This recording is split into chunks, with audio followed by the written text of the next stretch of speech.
કર્મ કરો તું કાય, વૃત્રાસુરે પણ કહ્યું આ દેહ આપની સેવા રૂપી કર્મ કરે. બાકી કર્મના સિદ્ધાંત પ્રમાણે તો શાસ્ત્રોમાં કર્મ માર્ગ એટલે યજ્ઞનો માર્ગ, અને કર્મનો સિદ્ધાંત એ જુદી વસ્તુ છે, જે ગીતાજીમાં ભગવાન બતાવે. કર્મ, અકર્મ, વિકર્મ ત્રણેયની ચર્ચા કરી છે. અદ્ભુત કર્મના સિદ્ધાંતનું વર્ણન કર્યું છે, અને એનું વર્ણન ભગવાન રામાયણમાં પણ તુલસીદાસજી કહે છે કે જે જેવું કરે એવું મળે. કોહુ ન કાહુ સુખ દુઃખ કરદાતા, નિજ કૃત કર્મ ભોગ હિ સભ્રાતા. બધા જ પોતાના કરેલા ભોગવે છે, એટલે પોતાના દુઃખના કારણમાં ક્યારે પણ બીજા કોઈને જવાબદાર માનવો નહીં. બસ આ કર્મનો સિદ્ધાંત. કર્મ રૂપી કલમથી આપણે જ આપણું ભાગ્ય લખ્યું છે, એ આપણા જ કર્મો છે, એટલે બીજા ઉપર દોષારોપણ નહીં કરવો. પોતાના પાપનો વિચાર કરવો, બીજાના અપરાધનો વિચાર નહીં કરવો. આની ભૂલ ને આનો ગુનો, અરે મારો જ કંઈક દોષ હશે. અને જ્યારે પ્રભુએ કહ્યું યજ્ઞ કરવો હોય તો આ પ્રગટ દેવ ગિરિરાજજીનો કરો. ઇન્દ્ર કોઈ આપનારો નથી, એ તો ભગવાન જેટલું આપે એટલું આપે છે. પ્રગટ દેવ તો આ ગોવર્ધન છે, જે વર્ષા લાવે છે, જે કંદમૂળ આદિ ઉગાડે છે, જે ઝરણાઓ આવે છે, જે આપણી ગાયો ચરવા જાય, આ પ્રગટ દેવ છે. તમારે કરવો હોય તો ગોવર્ધન ગોવર્ધન પૂજા કરો. કઈ રીતે કરાય લાલા, અમે તો નથી જાણતા. હું તમને બતાવીશ. વ્રજવાસીઓને કહું સવારે બધા જ નંદાલયના ચોકમાં ભેગા થાઓ, ઘરમાં જે દહીં દૂધ આદિ હોય, સામગ્રી હોય, ભેગી લઈ લો. હું તમને બતાવીશ ગોવર્ધન પૂજા કેમ થાય. સવારનો સમય થયો, બધા જ વ્રજવાસીઓ ભેગા થયા અને વડીલોને આગળ કરી ગોવર્ધન પૂજા કરવા માટે ઠાકોરજી, દાઉજી, નંદબાબા, યશોદાજીને લઈ બડે નનકો આગે દે ગિરધર ગોવર્ધન પૂજના. માનસી ગંગામાંથી જલ મંગાવ્યું છે, ગિરિરાજ બાબાને સ્નાન કરાવ્યા છે, પછી કહ્યું ધોરી ગાયનું દૂધ લાવ, અને ગાયના દૂધથી ગિરિરાજજીનું પૂજન કર્યું છે. પૂજન કર્યા બાદ અંગવસ્ત્ર આદિ કર્યા, અંગવસ્ત્ર કરી તિલક ધોતી ઉપરણા ધરાવ્યા, અને હવે વ્રજવાસીઓને કહ્યું જે કાંઈ સામગ્રી લાવ્યા હોય એ બધી ગિરિરાજજીને ધરી દો. આ પ્રગટ દેવ છે, તમારી આંખની સામે તમારા ધરેલા ભોગનો અંગીકાર કરશે. અને હવે તો ભાતના ટોપલા ને ટોપલા, ટોપલા ને ટોપલા. શાસ્ત્રોમાં અન્ન એ ભાતને કહ્યું છે, ચોખાને કહ્યું છે, અને એના ટોપલા ને ટોપલા ધર્યા. આખો પર્વત બની ગયો અન્નનો, એટલે એને કહેવાય અન્નકૂટ. કૂટ એટલે પર્વત. એક છાબની ઉપર બીજી છાપ, બીજી છાપની પર ત્રીજી છાપ. દૂધઘર, અનસકડી, સકડી, મેવો, લીલો મેવો, સૂકો મેવો, નાગરી, અનેક પ્રકારની સામગ્રીઓ ભરાઈ છે. ઠાકોરજીએ કહ્યું ગિરિરાજ બાબા ભોગ આરોગશે, આપણે પરિક્રમા કરીને આવીએ. સખાઓની સાથે પરિક્રમા કરીને ઠાકોરજી પાછા પધાર્યા. જુએ તો બધી સામગ્રી એમને એમ પડી છે. સખાઓ કહેવા લાગ્યા લાલા તુને તો કહી थी ये तो प्रकट देव है, आग के सामने आरोगेगो. ઠાકોરજીએ કહ્યું હમણાં વિનંતી કરું છું, અને જ્યાં વિનંતી કરી છે હે ગિરિરાજ બાબા અમે પ્રેમથી ભોગ ધર્યો છે, આ પ્રેમથી આરોગો. અને જ્યાં વિનંતી કરી ત્યાં તો 1000 ભુજાઓ ધારણ કરી શૈલોસ્મી કહી ગિરિરાજ બાબા પ્રગટ થયા, અને એક એક છાબ લઈ મુખમાં પધરાવા લાગ્યા. દેખો રી હરી ભોજન ખા. જાઓ લઈ ગિરિરાજ બાબા એક એક છાપ મુખમાં પધરાવે, એક એક મટકી લઈને મુખમાં પધરાવે. કેટલાક વજવાસીઓ તો છાપ ઉપાડીને ભાગ્યા કે આ તો કાંઈ બચવા નહીં દે. અને ગિરિરાજ બાબા હાથ લાંબો કરતા કરતા ટોકરી પકડે પાછું મુખમાં પધરાવે. એક સખા આવ્યો, થોડી વાર ગિરિરાજજીનું મુખ જોવે, થોડી વાર ઠાકોરજીનું મુખ જોવે. સખાઓની સાથે વાત કરી રહ્યા છે ઠાકોરજી, અને આવ્યો लाला लाला एक बात तो શું कहनी है. कहा कहनो है. आश्चर्य एक बात को मैंने देखो. कहा देखो तूने કે તારું અને ગિરિરાજજીનું મુખારવિંદ બંનેનું એક સરખું છે. ઠાકોરજી કહે વો મેરો હી રૂપ હૈ, અને 1000 ભુજાથી ગિરિરાજ બાબા આરોગી રહ્યા છે. અને આપણે પણ ગિરિરાજ બાબાના એ આરોગતા દર્શન આજે કરીશું. અને ઇન્દ્રમાન ભંગની આ દિવ્ય લીલા,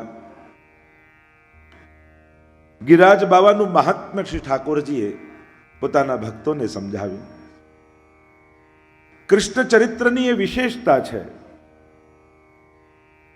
કે અહીંયા પ્રભુની કૃપા પહેલા પ્રભુની લીલા પરિકરની કૃપાની પ્રાપ્તિ કરવામાં આવે છે. લીલામાં જે સહાયક છે એ પણ લૌકિક નથી, પણ ભગવદ રૂપો છે. ભગવત સેવામાં ઉપયોગમાં આવતી પ્રત્યેક વસ્તુ ભગવદ રૂપ છે, ભાવાત્મક છે, એ લૌકિક નથી. ભગવત સેવામાં વપરાતી કોઈ પણ વસ્તુને લૌકિક ભાવે નહીં જોવી. કારણ કે એકવાર ભગવત સેવામાં જેનો વિનિયોગ થયો, ઠાકોરજી એને ભગવત રૂપ બનાવે છે. અને એટલા માટે જેવો સ્નેહ, જેવો આદર પ્રભુ માટે રાખીએ છીએ, એવો જ સ્નેહ ને એવો જ આદર પ્રભુના લીલા પરિકર માટે પણ રખાય છે. પ્રભુ જેવો જ સ્નેહ વ્રજ ભક્તો, ગોપીજનો, ગાયો, ગિરિરાજ બાબા, શ્રી યમુનાજી, આ બધા માટે ભગવદ રૂપ ભાવ રખાય છે. અને એમાં પણ વ્રજલીલામાં આ બે તત્વોની કૃપા કૃષ્ણ પ્રેમને પામવા માટે નિતાંત આવશ્યક છે. જેણે કૃષ્ણ કૃપાનો અનુભવ કરવો છે, એ કૃષ્ણની કૃપા થતા પહેલા આ બે તત્વની કૃપા વ્રજલીલામાં જોઈએ. અને એમાં પહેલું તત્વ છે શ્રી યમુનાજી. જેમ ઠાકોરજીની ઈચ્છા શક્તિનું મૂર્તિમંત સ્વરૂપ એ રાધાજી છે, એમ જ પ્રભુની કૃપા શક્તિનું મૂર્તિમંત સ્વરૂપ એ શ્રી યમુનાજી છે. ઠાકોરજીની ભીતર જે કૃપા કરવાની શક્તિ રહેલી છે, એનું કોઈ સાકાર સ્વરૂપ જોઈએ તે યમુનાજી છે. જો આપણે ત્યાં ભક્તિ માર્ગમાં આ બે શબ્દોનો ભેદ સમજવો જરૂરી છે. એક સ્વરૂપ અને બીજો આકાર. ભગવત સ્વરૂપો ભિન્ન ભિન્ન આકારે બ્રજમાં બિરાજે છે. યમુનાજી નદી આકારે છે, પણ આ નદી નથી. મહાપ્રભુજી કહે નમત કૃષ્ણ તુર્ય પ્રિયામ.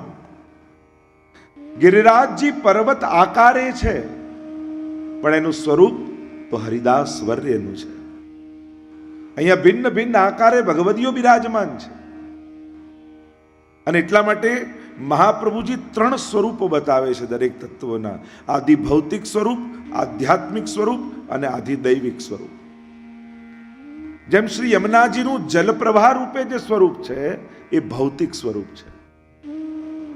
યમુનાજીનો કાંઠો એ પરમ પાવન તીર્થ છે, અને સ્નાન કરવા માત્રથી સમસ્ત પાપો નિર્મૂલ થાય છે. એ દેવી સ્વરૂપ, એ આધ્યાત્મિક સ્વરૂપ. અને ઠાકોરજીના 4 યુથ ગોપીજનોના 4 ગ્રુપ, એમાં ચોથા યુથના અધિપતિ સખી સ્વરૂપ યમુનાજીનું, એ યમુનાજીનું આધિદૈવિક સ્વરૂપ કહેવાય. સીધી સાદી ભાષામાં જો તમને સમજાવું આ આધિભૌતિક, આધ્યાત્મિક, આધિદૈવિક આ ત્રણેય સ્વરૂપોને, તો આંખથી દેખાય એ ભૌતિક સ્વરૂપ, બુદ્ધિથી જેનું મહાત્મ્ય સમજાય એ આધ્યાત્મિક સ્વરૂપ, અને હૃદયથી જેનો રસ અનુભવાય એ આધિદૈવિક સ્વરૂપ. આ 3 સ્તર ઉપર આ સ્વરૂપો બિરાજમાન છે. તો શ્રી યમુનાજી એ કૃપા શક્તિનું મૂર્તિમંત સ્વરૂપ છે. અને એટલા માટે જ વ્રજયાત્રા પણ શરૂ થાય ને તો સૌથી પહેલા યમુનાજીના કિનારે યમુનાજી હાથમાં લઈ અને પછી વ્રજયાત્રાનો સંકલ્પ કરાય છે. વ્રજની અધિષ્ઠાત્રી દેવી કોઈ હોય તો શ્રી યમુનાજી છે. અને આપણે ત્યાં તો એમ માનવામાં આવે કે એકવાર બ્રહ્મ સમન લઈ ભગવાનના થવાનો તમે સંકલ્પ કરો એટલે તમારા કુળદેવતા ગિરિરાજજી ને કુળદેવી શ્રી યમુનાજી છે. અને પછી તમે વ્રજભક્ત બન્યા છો. અમારો દેવ ગોવર્ધન રાનો, દેવ રૂપે ગિરિરાજજીને કહ્યા. નમો દેવી યમને, નમો દેવી યમને, દેવી રૂપે યમુનાજીને કહ્યા. તો કૃપા શક્તિ રૂપ યમુનાજી, એમની કૃપા જોઈએ. ને બીજું એ જ ભક્તિનું ઘનીભૂત સ્વરૂપ શ્રી ગિરિરાજજીની કૃપા જોઈએ. આ બે તત્વોની કૃપા બ્રજમાં થાય ત્યારે બ્રજયાત્રાનો જીવને અધિકાર મળે, ત્યારે કૃષ્ણ લીલા અનુભવવાનો એને અધિકાર મળે છે. ગિરિરાજજી એટલે કંઈક માંગવા માટે જવા માટેની જગ્યા વૈષ્ણવની એવું જરૂરી નથી કે આપણે ત્યાં ઠાકોરજી પાસે ન મંગાય પણ ગિરિરાજજી પાસે માંગીએ એટલે કંઈ પણ તકલીફ આવે એટલે ગિરિરાજજી પાસે જઈએ, વાંધો નથી. પણ ઉત્તમ શરણાગતિ નથી. શરણાગતિ અનેક પ્રકારે થાય, અનેક પ્રકારથી ભગવત શરણમાં જવાય. આર્ત ભાવે, અર્થાર્થી ભાવે, પણ શ્રેષ્ઠ જ્ઞાન ભાવે, એનું સ્વરૂપ જાણીને. તો આ ગિરિરાજજી ની મહત્તા ગર્ગ સંહિતામાં વિશેષ રૂપે વર્ણિત કરવામાં આવી. પ્રભુએ પોતાની લીલા દરમિયાન કોઈનું પૂજન કરવાનું કહ્યું હોય તો એ ગિરિરાજજી છે. સ્વયં પ્રભુએ એમની પૂજાનો માર્ગ પ્રગટ કર્યો. ગોવર્ધન પૂજા કહેવાય છે આપણે ત્યાં. એટલે પૂજાના જે પંચોપચાર આદિ ષોડશોપચાર આદિ ક્રમ હોય છે એમાં પરિક્રમા પણ પૂજાનું એક અંગ છે. ગર્ગ સંહિતામાં ગર્ગજીએ ગિરિરાજ ખંડ નામનો આખો ખંડ લખી અને ગિરિરાજજીના મહાત્મ્યનું વર્ણન કર્યું છે. ભાગવતજીમાં 2 જણાએ મહાત્મ્ય ગાયું. સૌથી પહેલા વેણુ ગીતમાં ગોપીજનોએ ગાયું અને ગોપીજનોએ ભગવદીય રૂપે ગિરિરાજજીને વર્ણિત કર્યા કે આ સમસ્ત વ્રજમાં શિરમોર કોઈ ભક્ત હોય તો એ ગિરિરાજજી છે. કારણ કે ભગવદીયોમાં જે લક્ષણ હોય એ સમસ્ત લક્ષણ ગિરિરાજજીમાં છે. સેવા માટે જે લક્ષણ ભક્તની અંદર જોઈએ એ બધા જ લક્ષણ ગિરિરાજજીમાં છે. સેવકની અંદર 4 લક્ષણ જોઈએ. એ 4 લક્ષણ ગિરિરાજજીની ભીતર બિરાજે છે. સૌથી પહેલા સેવકની અંદર સેવા કરવાની તત્પરતા જોઈએ અને એ તત્પરતા ગિરિરાજજીમાં છે. બીજું, સેવકની અંદર તત્સુખનો ભાવ જોઈએ. સેવા કરવાની ખૂબ તત્પરતા હોય પણ જેની સેવા કરો છો એને શેમાં સુખ છે એ જાણ્યા વગર કરો તો એને શ્રમ આપી દો. તમને કોઈની જાડે ઘણો સ્નેહ હોય અને આવવાના હોય ઘરે ને તમે સરસ ગુલાબજાંબુ બનાવીને રાખો પણ આવનારને ડાયાબિટીસ હોય તો તમે ભલે બહુ સાચા દિલથી બહુ જ સારું કર્યું છે પણ સામેવાળાને સુખનો વિચાર ન થયો તો એ સેવા ન કહેવાય. એટલે સેવ્યના સુખનો વિચાર હોવો જોઈએ. સેવા કરવાની તત્પરતા હોવી જોઈએ. ત્રીજું, દીનતા હોવી જોઈએ સેવા કરનાર. જો દીનતા નહીં હોય તો બહુ વાર સુધી તમે સેવામાં ટકી નહીં શકો. અહંકારી વ્યક્તિ કોઈ સેવામાં ટકી નથી શકતો અને એટલા માટે હું તો એમ માનું કે અહંકાર ક્યાંક સંસારમાં કરો તો કદાચ ચાલી જશે પણ ભગવત કાર્યમાં ક્યારે પણ મદ નહીં કરો, અહંકાર નહીં કરો. અને એને તોડવા માટે તમને જેમાં શરમ આવતી હોય ને એ સેવા માંગીને લો. તમને એમ થાય હવેલીમાં જવું, અરે બુહારી કરીશ તો બધા જોઈને શું વિચારશે, તો માંગીને બુહારી લો. ભગવાન તમારો અહંકાર તોડે કે લોકો તમારો અહંકાર તોડે એના કરતા સેવા દ્વારા આપણે જ આપણો અહંકાર તોડી નાખીએ. એવી સેવા પસંદ કરીને લેવી જેમાં આપણા અહંકારને ચોટ લાગતી હોય. કારણ કે સેવા કોઈ નાની નથી હોતી. સેવા મળી એ જ સૌભાગ્ય છે. ભગવત સંબંધી કોઈ પણ કાર્ય નાનું નથી. એટલે સેવાને કોઈ વિશેષણ જોડવા નહીં. આ નાની સેવા, મોટી સેવા, ભીતરની સેવા, બહારની સેવા, આ બધી આપણી લૌકિકતા છે. સેવા એ સેવા જ છે. એટલે એમાં કોઈ પણ પ્રકારનો ભેદભાવ એ ઊંચ નીચ સેવામાં જોવું નહીં. એટલે આપણો અહંકાર તૂટે એવી સેવા માંગીને લેવી. એને કારણે સાચો સેવક ધર્મ આપણી અંદર પ્રગટ થશે. અને એટલા માટે દીનતા જોઈએ. અને ચોથું, અલ્પ ભાષણ જોઈએ. સેવા કરનારે બને એટલું ઓછું બોલવું. સેવા બોલવી જોઈએ, સેવક ન બોલવો જોઈએ. એવી નિષ્ઠાથી સેવા કરો કે તમારી સેવા જોઈને લોકો તમને ગોતે કે આ કર્યું કોણે. પણ તમે કહેવા લાગશો ને તો લોકો મૌન થઈ જશે. સેવાને છતી ન કરો, પ્રગટ ન કરો, પણ એટલી નિષ્ઠાથી સેવા કરો કે તમારી સેવા બોલે. એટલી ઉત્તમતાથી કરો. જો નાની સેવા, મોટી સેવા આપણે એમ કહીએ, ખરેખર સેવા કરનારો સેવાને મોટી બનાવી દેતો હોય છે. એટલી નિષ્ઠાથી કરો કે તમારી સેવા તમારા નિષ્ઠા દ્વારા મોટી થઈ જાય. એટલે મોટી સેવા માંગવાની નહીં, સેવા એ રીતે કરવાનું કે મોટી માનીને સેવા કરીએ. તો આ ચારે લક્ષણ ગિરિરાજજીની અંદર છે.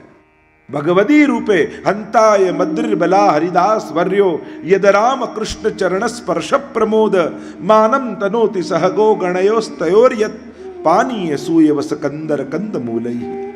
એમ વેણુ ગીતમાં ગોપીજનોએ ગિરિરાજજીને હરિદાસ વર્ય રૂપે કહ્યા. કારણ કે ગિરિરાજજીના બે સ્વરૂપ આપણે ત્યાં માન્યા, એક ભગવાનનું અને બીજું ભગવદીનું. જેમ મર્યાદા ભક્તિ હનુમાનજીને સિદ્ધ છે, તો હનુમાનજીના પોતાના મંદિર પણ હોય અને રામ કાજ કરવે કો આતુર રામના દાસ રૂપે પણ પ્રસિદ્ધ હોય. એમ પુષ્ટિ ભક્તિ એ ગિરિરાજજીને સિદ્ધ છે. અને એટલા માટે ભક્તિ લેવા જવું હોય તો કાં યમુનાજીના તટ ઉપર જજો, કાં ગિરિરાજજીની તરેટી પર જજો. આ પ્રગટ ભક્તિના મૂર્તિમંત સ્વરૂપો છે.